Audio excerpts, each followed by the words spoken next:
आपने अभी तक हमारा चैनल सब्सक्राइब नहीं किया तो अभी सब्सक्राइब करें और बेल आइकॉन को क्लिक करके हमारी लेटेस्ट वीडियोस के बारे में अपडेट जानें। सब्सक्राइब कीजिए और हम आपको लिए चलेंगे आपकी फेवरेट वीडियो की तरफ। अस्सलाम वालेकुम रहमतुल्लाहि व बरकातहू। मैं हूं मिसेस कौसर, आप देख रहे हैं मेरा YouTube channel Mrs Kausar channel. जैसे कि मैं आज सबको पता है कि मेरा जो आजकल जो टॉपिक चल रहा है, जो मेरा उन्वान वो है उर्दू से अंग्रेज़ी में तर्जुमा है लफ्ज़ों का।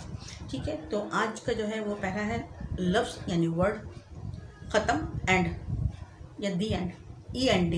ठीक है, बारीक, थिन, इस्तेमाल, यूज़ या यूसेज, हौसला, करेज, रोज़ा, फास्टिंग, तहजीब, कल्चर, दावतनामा, इनविटेशन, परस्तिश, आइडलिट्री या आइडल वर्शिप, उरूज, सक्सेस, कामयाबी, सरहद या अहाता जैसे कहा गया था बाउंड्री, राइज, कॉमन प्रैक्टिस।